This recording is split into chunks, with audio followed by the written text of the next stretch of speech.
नमस्कार। ये सुबह सवेरे है और सुबह सवेर के फॉर्मेट में थोड़ा सा बदलाव करते हुए कई खबरों के समूह के साथ हम आपसे जोड़ रहे हैं। नमस्कार, भारत लाइव देख रहे हैं आप, और जैसा कि आप सभी जानते हैं कि सुबह सवेरे हम आपके साथ आते हैं तो बिहार की राजनीति की खबरों को लेकर के उसके भीतर की बातें आपको बताते हैं।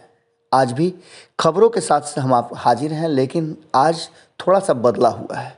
हम कई ऐसी खबरें हैं जो बिहार की राजनीति में अपना स्थान ग्रहण कर चुकी हैं और जिस पर चर्चा चल रही है राजनीतिक गलियारे से लेकर के मीडिया जगत में।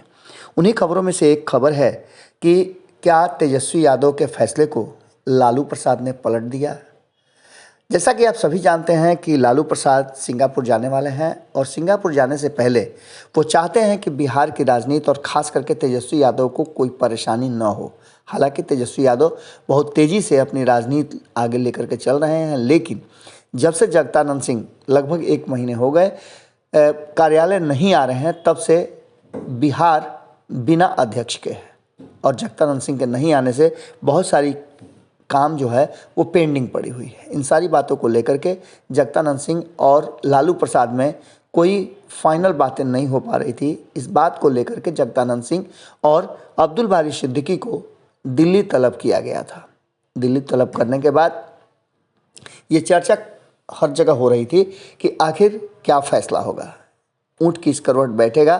फैसला हो चुका है।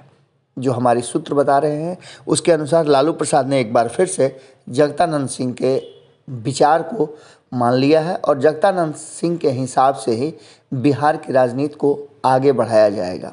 जगदानंद सिंह और लालू प्रसाद के संबंधों के बारे में हम पहले ही बता चुके हैं और इन संबंधों में अब्दुल बारी सिद्दीकी की उपस्थिति इस बात की तरफ इशारा कर रही है कि तेजस्वी यादव नहीं बल्कि लालू प्रसाद के स्टाइल में ही पार्टी चलेगी। अगली खबर में हम आपके पास आते हैं, जिसमें लगातार कल चर्चा में रही कि तेजस्वी यादव से मिलने के लिए ठाकरे आए थे।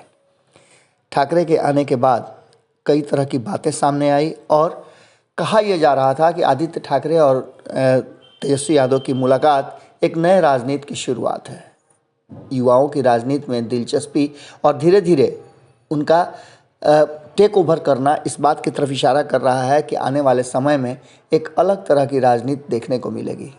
आदित्य ठाकरे ने तेजस्वी यादव के साथ मिलकर के आगे की रणनीति और राजनीति की बात भी की और कहा कि हम आने वाले समय में बिहार और महाराष्ट्र के संबंधों को और बेहतर करने की कोशिश में लगे हुए हैं, जो कि लगभग हो चुका है। उन्होंने कहा कि पिछले 1 साल में बहुत कुछ बदला है और इसी बदलाव को लेकर के हम तेजस्वी यादव से बातचीत करने आए हैं। आगे की रणनीति और राजनीति हम तय करेंगे। बात यहीं तक नहीं है, कई ऐसी बातें हैं जिसको आपने देखा होगा। उन्होंने कहा कि जब हम सत्ता में थे महाराष्ट्र में तो बिहार में तेजस्वी यादव उप मुख्यमंत्री थे, अब ये सत्ता में हैं, उप मुख्यमंत्री हैं और नेता प्रतिपक्ष से उप मुख्यमंत्री बनने के लेकर के उन्होंने बहुत सारी बातें कही और कहा कि सत्ता में हैं, हम सत्ता से बाहर हैं, हम मिल करके इस देश की सियासत को बदलने का कोशिश करेंगे। इन्हीं बातों के साथ अगली जो खबर है वो है चिराग के आते ही पारस की छुट्टी हो गई है। जैसा कि आप देख रहे होंगे लगातार पशुपति कुमार पारस जब से चिराग पासवान आए हैं, पिछले लगभग 1 महीने से पशुपति कुमार पारस फ्रेम से गायब हैं। उनके कार्यक्रम को लेकर के हो या मीडिया में उनकी बातों को लेकर के हो, आप देख रहे होंगे कि ठंडा पड़ गया है। वहीं भारतीय जनता पार्टी भी उनको तवज्जो नहीं दे रही है। चिराग पासवान के काम से भारतीय जनता पार्टी खुश है, क्योंकि दोनों ही चुनाव जो उपचुनाव हुए दोनों सीटों पे, उसको लेकर के चिराग पासवान की उपस्थिति से असर पड़ा है और कुर्नी में भी ऐसा लग रहा है कि भारतीय जनता पार्टी को चिराग पासवान फ़ायदा पहुंचाएंगे। हमने आपको पहले ही बताया कि एससी के सीट को लेकर के और वहां के वोटर को लेकर के काफ़ी कुछ चेंज होने की संभावनाएं व्यक्त की जा रही हैं और कहा यह जा रहा है कि भारतीय जनता पार्टी को इस बात का अंदाज़ा है कि इस बार कुर्नी में भी चिराग पासवान का असर देखने को मिलेगा। इतना ही नहीं, आपको बता दें कि पशुपति कुमार पारस पूरी तरह से फ्रेम से गायब हैं और चिराग पासवान लगातार एक्शन में रह रहे हैं। ऐसी स्थिति में कुढ़नी जाने का उन्होंने निर्णय भी कर लिया है और कुढ़नी में क्या कुछ बदलेगा वो तो परिणाम के समय पता चलेगा। लेकिन एक बात तय है कि आने वाले समय के लिए और वर्तमान राजनीति के लिए पशुपति कुमार पारस प्रेम से गायब हो गए हैं और भारतीय जनता पार्टी देखना होगा कि आगे चिराग पासवान के हाथ में किस तरह का कमान देती है।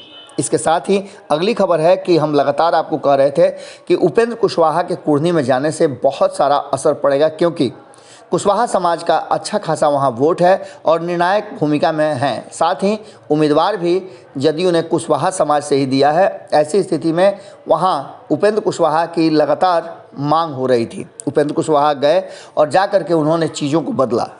जो नाराज़ लोग थे उन्हें समझाने की कोशिश की और इतना ही नहीं, उन्होंने स्पष्ट तरीके से कहा कि हमें ये प्रयास करना है और बूथ लेवल के कार्यकर्ताओं के साथ बैठ कर के उन्होंने मीटिंग की, जिसमें उन्होंने कहा कि हमें 90% तक वोट पोल कराने की कोशिश करनी है, लोगों से घर घर जा कर के मिलना है और संवाद के हिसाब से 17 साल के नीतीश कुमार के कार्यों का हवाला देते हुए आगे भी बिहार के विकास और बेहतर बिहार के निर्माण के लिए ज़रूरी होगा कि हम वोट को अधिक से अधिक पोल करावें।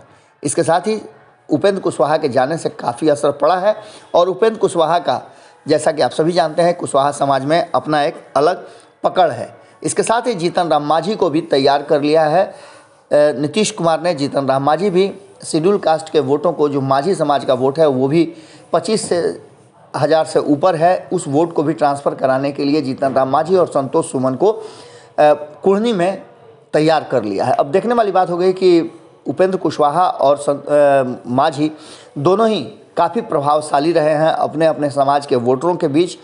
अब इस वोट को कैसे ट्रांसफ़र करते हैं जिससे कि भारतीय जनता पार्टी को झटका दिया जा सके। आज की सुबह सवेरे में हमने आपको बिहार की राजनीति की कई मुख्य खबरें बताई। अगले खबर में हम आपसे जल्दी ही मुलाकात करेंगे। बहुत बहुत धन्यवाद। नमस्कार।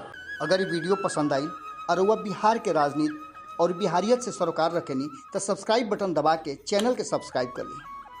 ओजे एगो घंटी बा, ओकरा बटन दबा देला से कुल सटीक और मारक खबर रुआ मुफ्त में मिल जाई। अगर रुआ पत्रकारिता के हमनी के नया प्रयोग में सहयोग कर चाहतानी तो ज्वाइन बटन दबा दी। पेटीएम नंबर नोट कर ली 9386816700। धन्यवाद।